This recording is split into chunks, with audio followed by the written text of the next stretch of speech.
Okay, so in the last video, we went over the nuts and bolts of the agency relationship and the challenges of dual agency in at least California.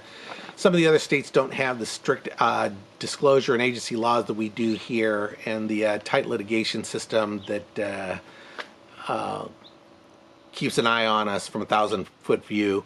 I do recommend that you go and check out that video, because everything that we talk about in this video has its foundations in the last video. So go and check that out. Right now, let's roll the intro and then talk about the Kansas City settlement.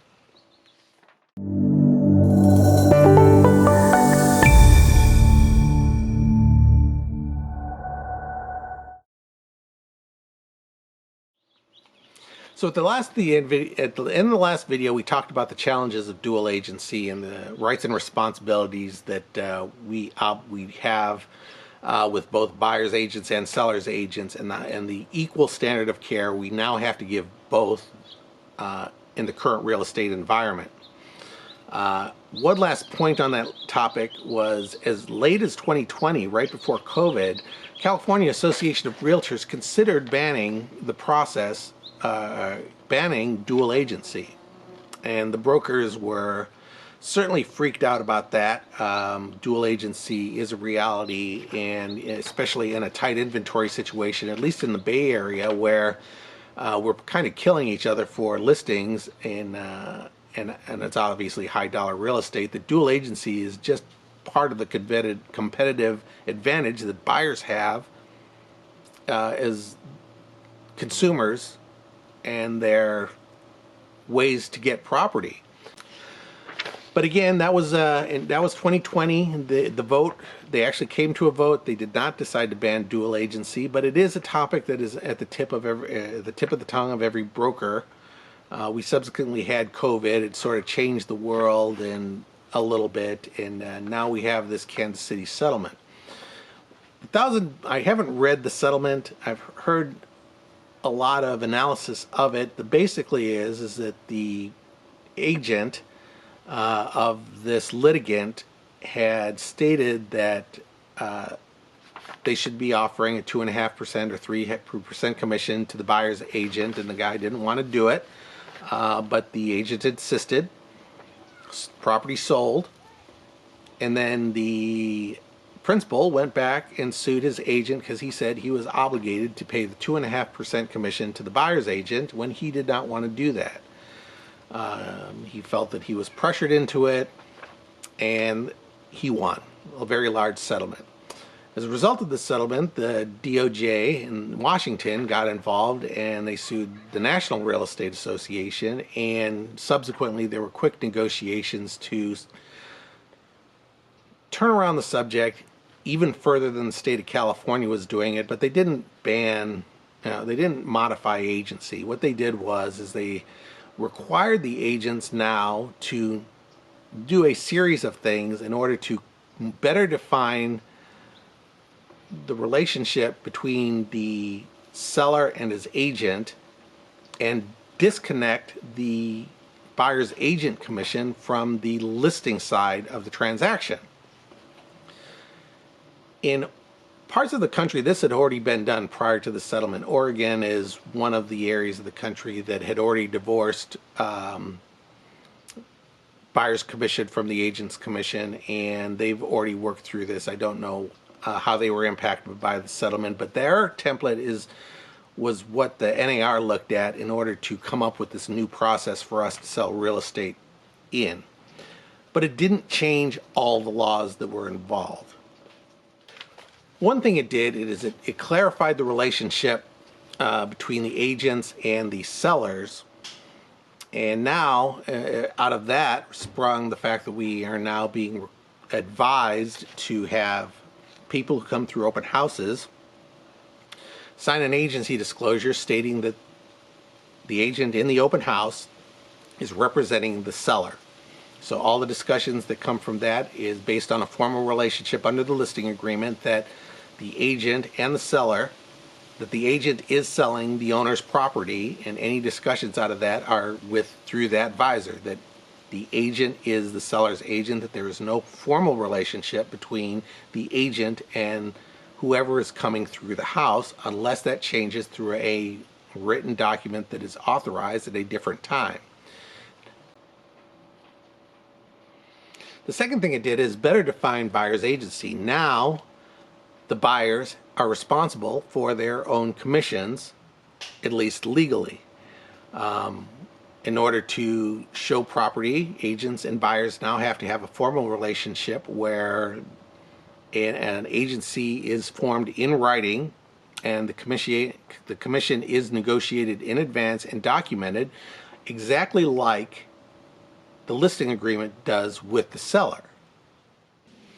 The problem is that the commission still runs through the listing side of the transaction to one degree or another. Sellers still have some say as into the buyer's commission. It is still a function of the offering that buyers write on properties.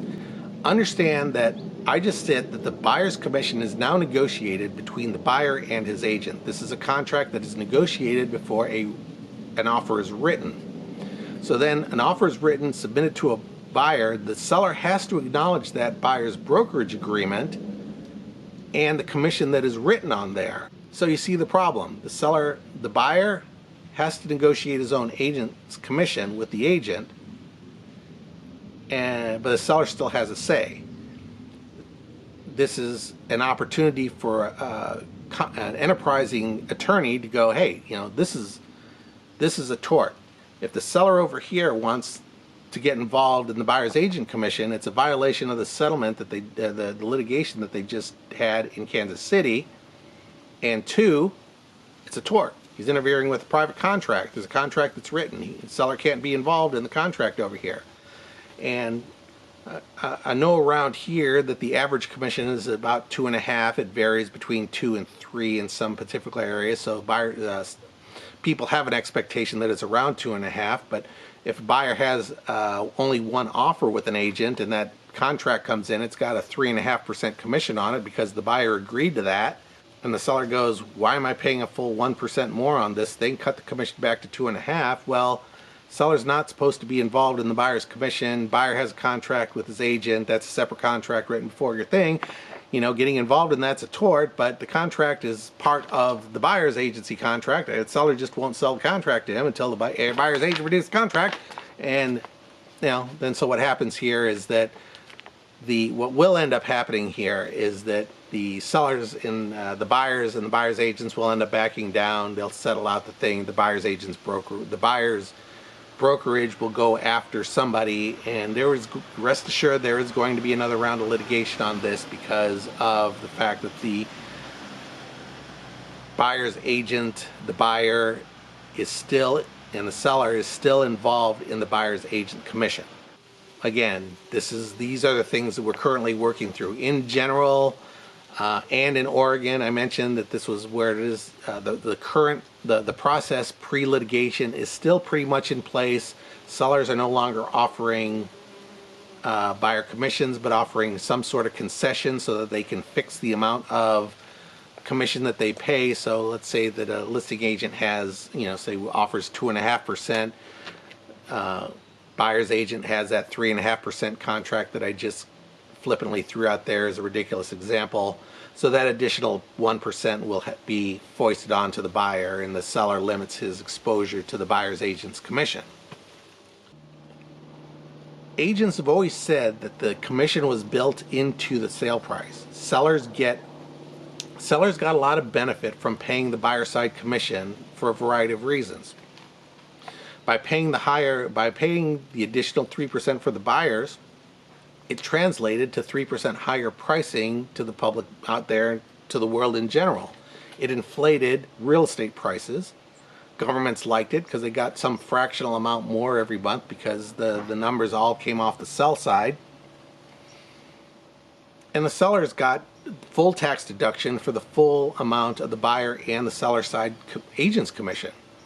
Now, obviously, with the commission separated, the buyers, whatever they end at, high dollar buyers who can afford the additional 3% will be able to pay their own agents, take the discount on the property if they're not in a competitive situation, reduce the prices by 3%, put the savings in their pocket, which they're actually paying just out of pocket, and then they'll be able to take the full tax deduction for the agent's commission on their closing costs. So the other thing that is an impact is that may not be completely obvious in this transaction is that the buyer's cash to close now has to be increased by the amount of commission that they're going to have to come out of pocket for. I just stated a moment ago that the 3% has to come into the transaction just to close the property, but one of the metrics that lenders use to qualify a person is the cash to close. So not only does the buyer have to have that additional 3% as part of their regular closing costs, their total committed cash to close has just increased by 3%. In most real estate transactions at the bottom end of the market, there's a lot of buyers that are coming in with 5% minimum down payment and total of 10% with all the lender costs, the closing costs. Taking a look at what's going on in California, though, with increased insurance costs pretty much across the board, whether it be single-family homes in fire areas or just insurers leaving California, the remaining insurers increasing their costs to the maximum limits that they can, and HOA dues going up as a result of mostly insurance, but also the increased cost of labor in the state. You take a look at all the costs involved in a cash to close on a condominium transaction where you have to have reserves for HOA dues. The burdens on the buyer is increasing, and rest assured that this is going to shake out at least anywhere that there's an HOA in the listing and selling prices as the mortgage rates go up. I forgot to mention that interest rates are not higher than they were. So the condo owners are really getting hammered right now. Eventually it'll shake out in the numbers, and you will see that those buyer costs are affecting the value of real estate in the areas where it can affect it. In our area, it's probably going to get lost. Still a lot of buyers with a lot of cash down, a lot of money in their pockets, so that additional 2 or 3% won't be a big factor. It's just all part of the supply and demand equation and the affordability equation in the low affordability state of California. So, long term, we're going to see some sort of shakeout in the market with regards to how buyers, agents, commissions are managed. We're going to see some shakeout in the condo market with regards to the cash to close and the increasing cost in the interest rates, homeowners association dues, and financing costs until the federal guidelines change and the lending guidelines change. And that's not going to happen in the near future. We're in an election cycle right now. Best case, 2 years, maybe 3 or 4, if anything even happens at all. But I'm sure the NAR is working on that as we speak, and it is now the new environment in which we're working under. So legally, buyers and sellers are getting better legal protection now under the new system, with the buyer's agency as being additionally better defined. Just another evolution in the buyer's agency that we've seen over the last 3 decades.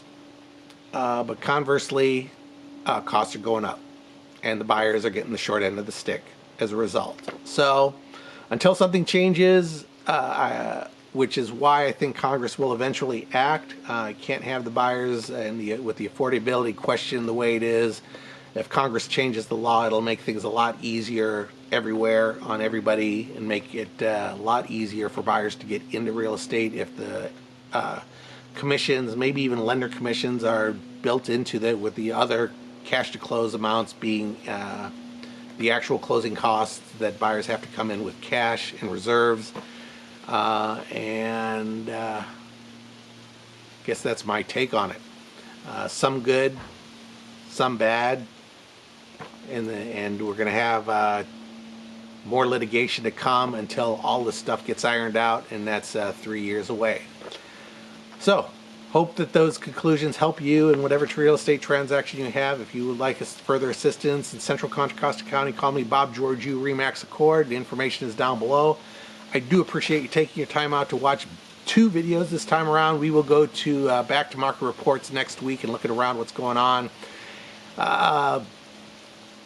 Real brief, real interesting stuff going on with interest rates. Sellers got a little frisky, threw a bunch of inventory on the market, rates went up. I think the next couple of weeks reports are going to be really fun. So, any event, thanks for watching again, and roll the outro.